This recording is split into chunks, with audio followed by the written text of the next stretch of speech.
Blitzkrieg, May 10th, 1940.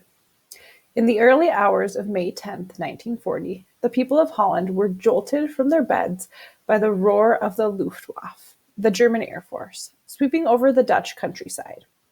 German paratroopers moved quickly to surround Holland and cut it off from the rest of Europe. The Germans now had perfected their technique of sudden attack. They called it Blitzkrieg, lightning war. In Amsterdam, panic broke out in the streets. People rushed home, desperate to find a safe place where there no longer was one. They huddled by their radios and heard the news that bombs had destroyed Rotterdam. That night, the announcements came that the Dutch army had surrendered. In the Penrots' living room, Jop's family sat motionless for a time. "What happens now?" asked Jop's mother quietly. "Go through the bookcase," said Jop. "Throw out anything that could get you in trouble. Books by liberals, Jews." "So now we're burning our own books?" asked Jop's father. "We can't take any chances," said Jop.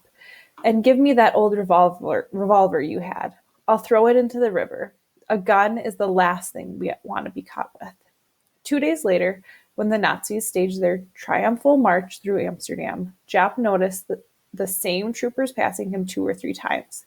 They were simply rejoining the end of the parade. "Of course," he muttered.